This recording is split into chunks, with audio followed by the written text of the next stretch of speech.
전원을 돌보시고 약속을 기억하시는 하나님이라는 말씀의 제목으로 함께 은혜 나누기를 원합니다. 우리 인생이 우리의 마음먹은 대로 뜻하는 대로 되어서 걱정과 근심이 없으면 좋을 것 같지만 결코 마음먹은 대로 뜻하는 대로 되지 않습니다. 여러분 인정하십니까? 네, 마음먹은 대로 뜻하는 대로 되지 않아요. 예를 들면 돈이 많이 있었으면, 돈을 많이 벌었으면 얼만큼요? 네, 세계 최고의 갑부 록펠러처럼, 그 록펠러처럼 돈이 있으면 평생 돈 걱정 없이 살고 싶죠. 여러분 얼마나 좋습니까? 네, 돈 마음대로 펑펑 물 쓰듯이 쓰면서 돈 걱정 없이 살면 얼마나 좋을까? 여러분 그렇게 돼요? 안 돼요? 안 돼요. 예술을 하는 사람들은 그림이나 악기나 작가 생활을 할 때 물질의 어려움을 많이 겪는 경우가 많습니다. 아유, 평생 물질 어려움이 없으며 마음껏 예술 활동 할 수 있을 텐데 라고 하는 그런 아쉬움이 있지만 마음먹은 대로 되지 않아요.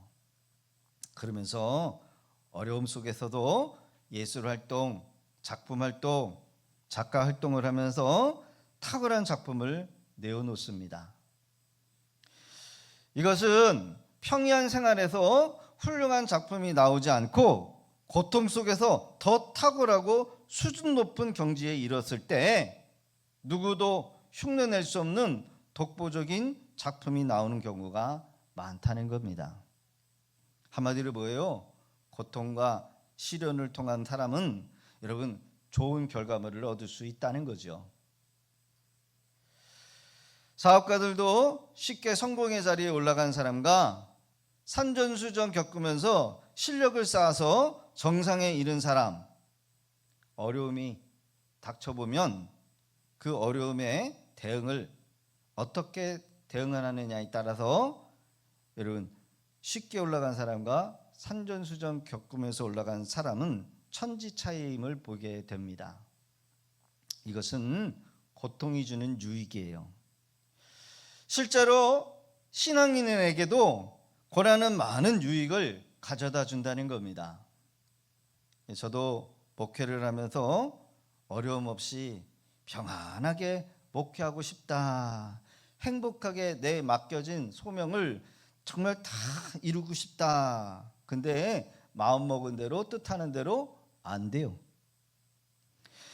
그러나 오히려 지식적으로 배워서 나오는 설교가 아니라, 목회가 아니라 고통과 시련 속에서 더 뼈저리게 경험한 것이 결국 하나님을 온전히 전할 수 있다는 거예요. 만약 우리의 뜻대로 마음먹은 대로 모든 것이 잘 되고 술술 풀리기만 한다면 우리는 더 깊고 더 높은 수준의 단계에 이르지 못해요. 평범하고 평이한 삶을 아마 살아갈 수 있을지는 모르겠지만 그 고통 속에서 그 고통을 이기고 그 고통을 넘은 그 수준에서 여러분 좋은 작품이 여러분 나올 수가 없어요. 고통이 없으면 성도는 기도하지 않습니다. 고통이 없으면 성도들은 성장할 수가 없어요. 고통 가운데 하나님께서 나에게 주시는 메시지를 깨닫지 못하면 그 고통의 의미를 여러분 무엇인지를 모르고 그냥 시련에만 그칠 수 있는 고통이라는 겁니다. 그러게 고통은 하나님을 더 가까이 여러분 만날 수 있는 기회요. 하나님을 더 가까이 나가 하나님의 뜻하심을 깨달을 수 있는 기회가 될 수 있습니다. 주전 BC 1200년 야곱의 70명의 가족이 애굽으로 이주합니다. 요셉이라고 하는 애굽의 총리가 집권하자 야곱의 70명의 이 가족이 고센 땅으로 거주하게 됩니다. 고센 땅은 목초지가 풍성한 땅이요, 물이 항상 있는 그런 땅이기도 해요. 야곱의 70명의 가족이 400년 동안 60만 명이 될 정도로 그곳은 안정되고 보호받고 풍요롭게 성장할 수 있는 기회가 되었다는 거예요. 그러나 오늘 성경의 본문을 보면 요셉이 죽어요. 요셉이 죽은 후에 그의 존재를 모르는 새로운 지도자가 애굽의 통치자로 등극합니다. 이스라엘 민족은 준비되지 못한 채로 고통의 시대를 맞이하게 됩니다. 애굽의 통치자들은 고센 지역에 있는 이 위협적인 이스라엘 백성들의 성장을 두려워해요. 결국 이들은 비동과 람셋에서 중노동과 노역을 시키면서 이스라엘 백성들을 학대하고 그들의 산하를 제한을 해버립니다. 오늘 본문은 그런 의미에서 하나님께서 고통받고 있는 이 이스라엘 백성들을 보셨다는 거예요. 들으셨다는 거예요. 본격적으로 그들에게 약속했던 그 약속의 땅으로 인도하기 위하여 하나님은 지도자 한 사람을 세우시면서 고통받고 있는 그 백성들을 구원하시고자 아브라함과 이삭과 야곱에게 했던 그 약속을 기억해 내십니다. 출애굽기 2장 23절과 24절의 기록을 보면 여러 해에 애굽 왕은 죽었고 이스라엘 자손은 고된 노동으로 말미암아 탄식하여 부르짖으니 그 고된 노동으로 말미암아 부르짖는 소리가 하나님께 상달된지라. 하나님이 그들의 고통 소리를 들으시고 하나님이 아브라함과 야곱과 이삭과 야곱에게 세운 그 언약을 기억하사. 그렇습니다. 하나님은 고통 가운데 있는 백성들의 기도를 들으셨어요. 그리고 그 약속하신 것을 기억해 내시는 하나님이셨다는 거예요. 오늘 주시는 메시지는 단 하나입니다. 여러분, 고통이 찾아올 때 기도해야 한다는 거예요. 따라합시다. 고통이 찾아올 때 기도해야 합니다. 19세기의 기독교의 변술가 C.S. 루이스, 나니아 연대기, 영화로도 책으로도 유명한 기독교 변술가이자 기독교 작가 C.S. 루이스, 유명한 말을 하죠. 고통은 귀가 먹은 세상을 깨우기 위한 그분의 확성기입니다. 하나님의 확성기라는 거예요. 내 뜻대로 잘 되고 이 땅에서 잘 나가고 인기가 많고 힘이 주어질 때 우리는 하나님을 잃어버려요. 마치 놀이동산에 어린아이가 엄마 손을 잡고 놀러 갔는데, 여러분 놀이동산에 가면 얼마나 알록달록 화려하고 우리의 눈과 마음을 빼앗는 것들이 얼마나 많습니까? 우리 아이들 여러분 데려가면은요, 막 그 있잖아요, 파는 거, 오색 빛깔의 장난감들이 막 화려하게 있고, 막 요즘에는 LED 섞어가지고서는 반짝반짝거리고, 뭐 쏘면은 막 비눗방울이 나가면서 막 소리까지 나요. 아이들이 막 환장을 하는 거야. 잡고 있던 엄마 손을 뿌리쳐버리고, 여러분 그 화려하고 재미난 놀이동산에 마음 뺏겨가지고 엄마 손을 뿌리쳐버리는 거예요. 어떻게 돼요? 잊어버려. 엄마 손 놓치면 잊어버려요. 세상의 즐거움과 향락, 일시적인 쾌락에 마음을 빼앗겨 버립니다. 그래서 정말 중요한 것, 정말 소중한 것이 무엇인지를 놓쳐버려요. 이때 고통은 정신을 차리게 하는 주님의 음성이 된다는 거예요. 여러분, 아이가 엄마 손을 냅고 차도로 달려가 버리면 가만히 있는 엄마는 없을 거예요. 소리를 치면서 이름을 부르지요. 아이를 살려내기 위해서 소리를 질러. 애굽에서 안정되고 풍요를 경험했던 이 이스라엘 백성들이 그러나 고통이 찾아오니까 그때서야 하나님께 더욱더 간구하게 되었다는 거예요. 출애굽기 2장 23절 같이 한번 읽어봅니다. 시작. 여러 후에 애굽의 왕은 죽었고 이스라엘 자손은 고된 노동으로 말미암아 탄식하며 부르짖으니 그 고된 노동으로 말미암아 부르짖는 소리가 하나님께 상달된지라. 성도의 삶에 고통이 찾아오면 그때는 뭐 해야 될까? 하나님을 찾아야 될 때라는 거예요.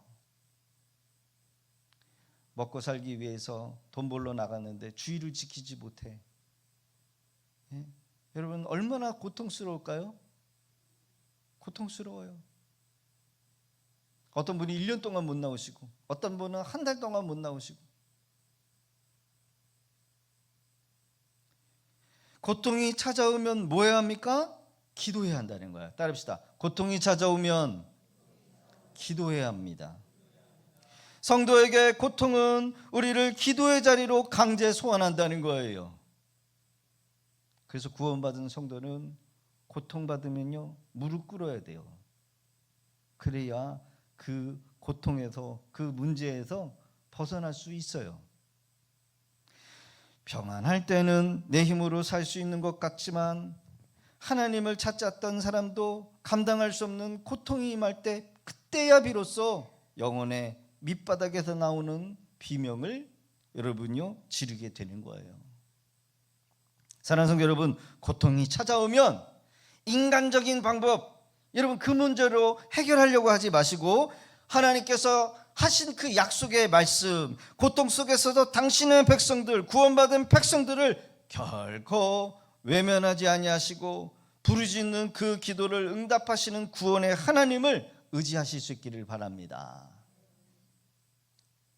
그러기에 성도가 고통 중에 기도할 때에 하나님께서는 당신의 백성들에게 약속하신 그 약속을 기억하신 하나님이시다라는 거예요. 출애굽기 2장 24절에 같이 한번 읽어봅니다. 시작. 하나님이 그들의 고통 소리를 들으시고 하나님이 아브라함과 이삭과 야곱에게 세운 그 언약을 기억하사. 무슨 말이에요? 하나님은 약속하신 것을 잊지 않고 기억하시는 분이시다라는 거예요. 철로 역정이 끝났지만 절망에 그 거인에게 붙들려서 그 절망의 그 성에서 여러분 심하게 매를 두드러 맞고 그 크리스찬과 소망씨가 절망 가운데 있었어요. 우리 죽었다. 여기서 자살하자. 그래 실제로 그 절망의 거인이 죽으라고 하는 거야. 죽으라고. 야 이렇게 살 바에는 죽어. 너 스스로 자살을 해. 그렇게 자꾸 그렇게 얘기를 해요. 그래서 정말 매를 두들겨 맞아요. 하루하루로 매 맞지 않고 매를 안 맞는 날이 없이 매를 두들겨 맞다가 정말 절망하다가 그들이 기도하면서 뭘 발견하냐면 약속의 열쇠를 발견해. 그 자신들을 가뒀던 그 절망의 그 새 창살이 있는데 그 약속의 열쇠로다가 그 문을 다 열어. 약속의 열쇠가 뭐예요? 하나님의 말씀이거든요. 우리의 부르짖음이 하나님의 때가 이르렀음을 알리는 신호가 되었다는 거예요. 성도는 어려움이 오면 성경에 기록된 약속을 깊이 묵상하면서 말씀을 붙잡고 기도해야 될 줄로 믿습니다. 그래서 우리가 기도하면, 우리가 약속의 말씀을 붙잡고 기도하면 어떠한 절망도 우리를 올가맬 수가 없어요. 하나님께서는 결코 내가 너를 떠나지 않고 너를 버리지 않겠다 하시는 그 약속의 말씀을 붙잡는 겁니다. 그 약속을 내 삶의 실제가 되는 그 경험을 우리는 하게 되는 거예요. 고통 속에 기도하는 성도는 하나님의 시선과 관심을 깊이 경험할 수 있어요. 25절의 기록을 보면 하나님이 이스라엘 자손을 돌보셨고 하나님이 그들을 기억하셨더라. 돌보셨고 기억하셨다. 돌보셨다라고 하는 것은 보셨다라는 거예요. 보셨다. 그리고 기억했다라고 하는 것은 깊이 아셨다. 즉 내가 고통받고 있을 때 하나님께서는 멀리 계시면서 방관하시는 분이 아니시다라는 거예요. 아이가 넘어졌는데 야 일어나! 야단치면서 윽박지르면서 여러분 넘어진 아이를 그냥 두시는 것이 아니라 하나님께서는 뭐예요? 그 고통을 내 것으로 여기셨다는 거야. 내가 흐르는 눈물, 내 고통, 내 상한 마음, 내 아픔을 당신의 그 아픔으로 공감하시고 그 아픔을 내 아픔으로 가져가셨다는 거예요. 가져가셨다. 나의 이 고통을 하나님과 나 사이에 친밀함으로 가장 깊이 만드는 통로. 마치 어린아이가 엄마 뱃속에서 하나가 되어서 태로 연결된 것처럼 엄마가 먹는 게 아이에게 흘러가고 엄마의 그 고통이 아이에게 그대로 전가되는 것처럼 하나님은 나의 고통을 자신의 고통으로 그대로 느끼시는 분이시다라는 거예요. 사랑하는 성도 여러분, 우리의 고통이 심각하고 깊이가 깊어질수록 그 고통 속에서 나를 구원의 길로, 은혜의 길로 인도하시는 그 하나님이 계심을 여러분 믿으실 수 있기를 바랍니다. 여러분들이 답답하고 흘리는 그 눈물 하나님이 아시고 하나님도 같이 공감하고 계시다라는 거예요. 이게 바로 기억하셨다, 돌보셨다. 사도 바울이 예수님을 알기 전에 예수 믿는 사람들을 잡아다가 여러분 죽이고 핍박하는 것이 그게 하나님 앞에 잘하는 것이라고 착각을 했지만 다메섹 도상에서 여러분 그가 예수님을 만날 때 예수님이 뭐라 그랬어요? 바울아 바울아, 네가 걷어차는 그 채찍이 나한테 너무나 괴롭다라는 거예요. 네가 하나님을 향하여 열심을 낸 그 열심이 하나님의 마음을 아프게 하는 열심이었다는 거예요. 잘못된 열심이었다는 거예요. 그래서 그 핍박이 너무나도 견디기 힘들다는 거 주님이 말씀하셨어요. 바울 사도가 언제 여러분요 예수님을 채찍을 때렸습니까? 핍박했습니까? 그러나 예수 믿는 사람을 그렇게 박해하고 학대한다는 그 자체가 뭐예요? 주님의 마음을 내리치는 거예요. 상처였다라는 거예요. 오늘 본문에 애굽의 종살이로 고통 가운데 있는 이 이스라엘 백성들이 당하는 고통, 새로운 구원의 출발을 위한 산통이 되었다는 거예요. 즉 아이를 임신해서 출산의 고통이 이제 시작된다는 것을 보면 새로운 생명이 이제 탄생하는구나, 세상 밖으로 나오기 위한 신호이구나. 고통이 극에 달했을 때 비로소 하나님의 구원의 역사, 하나님의 구원의 시작이 있음을 알리는 것이었다는 거예요. 그러기에 성도의 고통은 현재의 안전한 삶을 떠나서 하나님께서 예비하신 곳으로 떠나야 하는 거룩한 불편함이 된다는 거예요. 그러기에 고통은 끝이 아니라 새로운 시작을 알리는 신호이다. 따라합시다. 고통은 끝이 아니라 새로운 시작을 알리는 신호입니다. 새로운 시작을 알리는 신호가 고통인 거래요. 지금 여러분들이 고통 가운데 있고 고통이 있다라고 한다면 그것은 하나님께서 준비한 구원의 드라마가 시작되는 암시, 전조 증상이라는 거예요.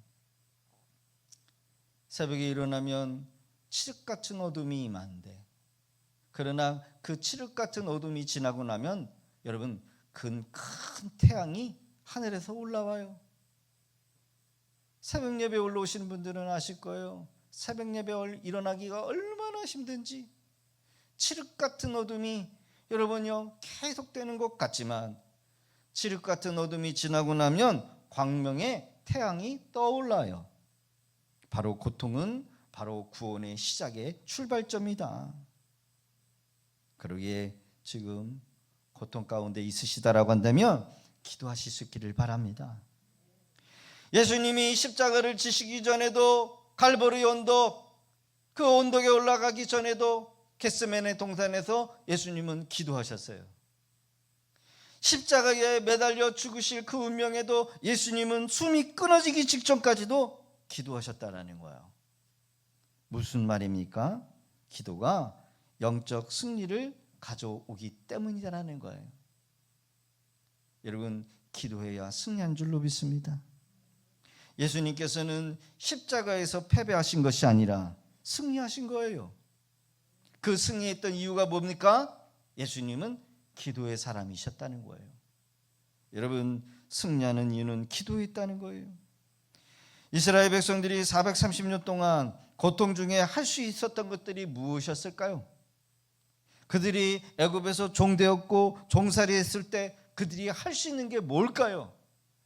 종이 할 수 있는 게 뭐예요? 고통 중에 할 수 있는 것이 무엇일까요? 부르짖는 것이었어요. 기도였다는 거예요.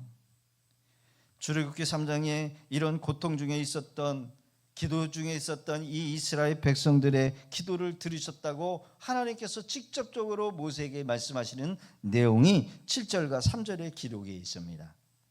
자, 7절 봅니다.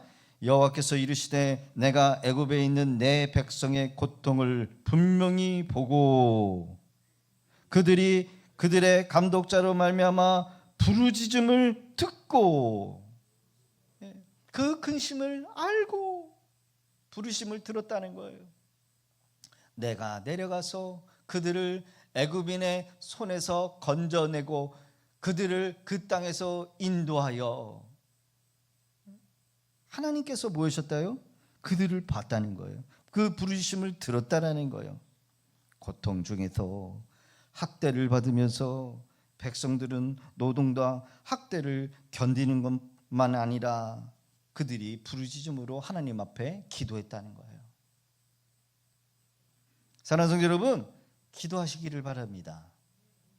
기도만이 고통과 노동과 학대를 이길 수 있는 길이에요. 문제를 해결할 수 있는 유일한 방법이에요. 아직도 구원 안에 들어오지 못한 가족들이 있다라고 한다면 그 가족들 중에는 하나님을 부인하고 교회의 잘못된 것들을 들춰내면서 교회는 다 썩었다라고 얘기를 하면서 비난하지만, 구원에 대해서 여러분요 저버리는 가족들이 있다라고 한다면 더욱더 그들을 위하여 기도해야 한다는 거예요. 그들을 사로잡고 있는 흉악의 결박을 끊어낼 수 있는 방법이 뭘까요? 기도밖에 없어요. 고통의 시간은 기도의 시간이 되어야 해요. 고통이 올 때 걱정만 하고 염려만 하고 낙심하면 여러분 그거는 낭비하는 시간입니다. 고통의 시간은 뭐 해야 된다고요? 기도의 시간이어야 한다는 거다. 여러분 걱정한다고, 여러분 염려한다고 나아집니까? 주님은 우리에게 약속하셨습니다. 에레미야 33장 3절 시작. 너는 내게 부르짖으라. 내가 내게 응답하겠고 내가 알지 못하는 크고 은밀한 일을 내게 보이리라. 할렐루야. 너는 내게 부르짖으라. 자녀들이 부르짖으면 이런 아버지는, 부모는 응답해야 돼요. 우리 아들 딸들이 전화해가지고 뭐 필요합니다 그러면 없어도 부모는 여러분 훔쳐서라도 자녀를 줘야 돼. 그렇죠? 훔쳐서라도. 그게 부모의 마음이요. 자식이 막 징징대고 울고 있어. 응답해 줘야 돼요. 그게 부모예요. 안 그래요? 부모가, 자녀가 눈이 멀었으면은 부모의 마음은, 그 위에 있는 부모는 못 해주더라도 내 새끼만큼은 눈을 빼서라도 주고 싶은 거예요. 그게 하나님의 마음이에요. 할렐루야.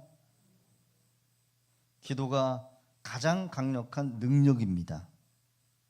여러분 기도를 쉽게 생각하면 안 돼요. 우습게 생각하시면 안 돼요. 기도는 힘이 없는 사람들이 하는 거지, 기도는 가난한 사람이 하는 거지, 기도는 무능력한 사람이 하는 거지. 맞습니다. 기도는 가난한 사람이 하는 거예요. 무능력한 사람이 하는 거예요. 능력이 없는 사람이 하는 거예요. 겸손한 사람이 하는 거예요. 아직도 기도를 쉽게 생각합니다. 과연 기도해도 될까? 라고 여러분 생각하시는 분들이 계시다라고 한다면, 이런 분들은 아직도 인생의 가장 밑바닥까지 내려가 본 적이 없으신 분이다. 그러니까 아직도 내 힘으로 살 수 있고 내 능력으로 살 수 있다라고 하는 생각을 가지고 있는 거야. 그러면 완전히 비워져야 돼요. 우리 집사님 중에는 정말 요단강까지 건너 갔다 오신 분이 계시더라고요. 요단강. 예전에 제가 섬겼던 목사님이 얘기하셨는데, 여기서부터 여기까지 이렇게 다 갈르셨대요. 배를 완전히 다 열었대요. 보니까 저는 흉터를 보지는 못했지만, 어떤 분은 진짜 여기서부터 여기까지 이렇게 배를 갈라서 정말 죽음의 사선까지 갔다 오신 분들이 계시더라고요. 죽음의 사선까지 갔다 와가지고 더 이상 이제 하나님 앞에 고집부를 필요가 없지요. 죽다 살아났는데.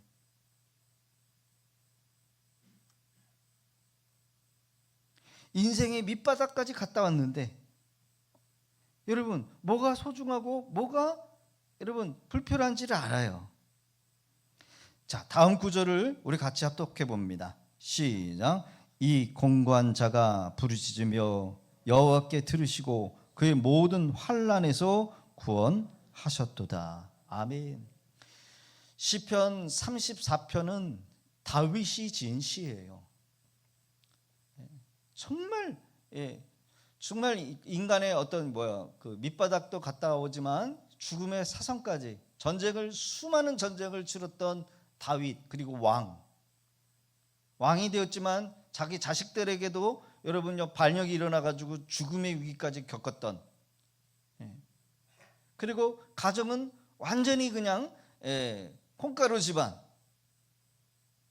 산전수전 공중전 지하전까지 겪었던 이 다윗이 한 말이 뭐예요? 이 공고한 자가 부르짖으매 기도하매 여호와께서 들으셨다는 거예요. 그리고 모든 환난에서 구원하셨도다. 완료죠. 완료. 과거 완료예요. 기도는 누가 합니까? 하나님은 당신의 자녀가 기도할 때 반드시 응답해 주시는 분이시다라는 거예요. 고통을 통하여 기도하면 하나님께서 우리를 향한 계획과 방향, 그분이 뜻하시는 곳으로 우리를 인도하셔요. 사랑하는 성도 여러분, 고통을 통해서 하나님께서는 우리를 지금 이곳으로 부르신 줄로 믿습니다. 평안함과 풍요, 안정된 곳으로 인해서 안주할 때마다 하나님은 거기가 아니다. 네가 머물 곳은 그곳이 아니야. 앞으로 더 나가야 돼. 더 좋은 곳이 있어. 더 확실한 곳이 있어. 우리를 더 좋은 곳으로 인도하시려고 때로는 고통을 주셔요. 네가 여기서 안주할 필요가 없다. 너는 더 성장해야 돼. 너는 더 큰 일을 해야 돼. 더 많은 일을 해야 돼. 그러게 지금 고통 가운데 있다라고 한다면 그분이 우리를 선한 것으로 인도해 주시는 여러분 길인 줄로 믿습니다. 오늘 본문의 시작은 고통 속에도 이 지도자 모세를 하나님이 준비하셨어요. 애굽에서의 40년의 왕자 생활을 보내게 하시고 미디안 광야에서 40년을 보내게 하시면서 하나님은 사람을 통해서 고통 중에 있는 이 이스라엘 백성들을 구원하시고자 아브라함과 이삭과 야곱에게 향하셨던 그 약속을 기억해 내셨다는 거예요. 결국 본격적으로 구원의 길을, 구원의 역사를 진행하시려고 하는 하나님을 우리가 말씀 속에서 봐야 될 줄로 믿습니다. 그러기에 성도는 이 땅에 안주하려거나 만족하려고 하는 삶을 살아갈 수 있는 존재가 아니에요. 조금은 잘 되면, 조금 풍요로워지면, 조금 내 뜻대로 잘 되어서 내게 힘이 주어지고 명성이 올라가고 뭔가 사람들을 이랬다 저랬다는 권력이 생기면 우리는 이 세상에서 보다 편안하고 풍요롭고 잘 되는 것으로만 만족하면서 살려고 하지만 하나님께서는 결코 여러분 우리를 현재 이 삶에 만족하며 살려고 여러분 두시는 분이 아니시다라는 거예요. 그러게 하나님은 우리 각자에게 향한 계획들이 있어요. 결코 우리의 계획이나 뜻하는 방향으로 흘러가게 하시는 분이 아니라는 겁니다. 그러게 여러분 우리의 계획과 우리의 뜻하는 방향으로 가지 않더라도 우리가 크게 낙심할 필요가 없어요. 좌절할 필요가 없어요. 아, 하나님의 크신 계획이 있겠구나. 하나님의 크신 뜻이 있겠구나. 이 분명하고 확실한 여러분 이 사실을 믿고 그분을 신뢰하며 나가실 수 있기를 바랍니다. 내가 원했던 방향이 여기였는데 하나님이 그 문을 닫아버리시지만 그러나 또 다른 문을 열어놓으시고 그 방향으로 이끌어 가시는 거예요. 경제가 아무리 어렵다 할지라도 하나님은 우리가 살 수 있는 방향으로 우리를 몰아가셔요. 그래, 내 계획과 내 뜻대로 되지 않더라도 하나님은 여전히 나를 향한 계획이 있고 나를 향한 하나님의 뜻이 있을 거야. 고통 중에도 선한 계획이 있기에 하나님을 온전히 신뢰하며 감사함으로 하루를 시작할 수 있는 복된 우리 성도들이 되어지기를 주의 이름으로 부탁드립니다. 매주 마지막 주에 부르는 우리 복음송, 주님의 뜻하신 일 헤아리기 어렵더라도 언제나 주 뜻 안에 내가 있음을 아노라. 그렇죠? 주님의 뜻하신 일 헤아릴 수가 없어요. 우리는 헤아리기 어려워요. 왜 내게 이런 문제가 생겼는지, 왜 내 몸에 이런 병이 생겼는지, 왜 내 삶에 이런 아픔이 있는지, 왜 내 가정에 이런 위기가 있는지 설명이 돼야 안 돼요. 설명할 수가 없어요. 기도해도 응답이 안 올 때가 있고 여러분 답답할 때가 있어요. 그러나 여러분 이 찬양의 고백처럼 언제나 주 뜻 안에 내가 있음을 뭐예요? 안다는 거예요. 이런 고백이 저와 여러분들의 고백이 있는지 되는 줄로 여러분 믿으실 수 있기를 바랍니다. 사랑과 말씀들이 나를 더욱 새롭게 하니 때로는 넘어져도 최후 승리를 믿노라.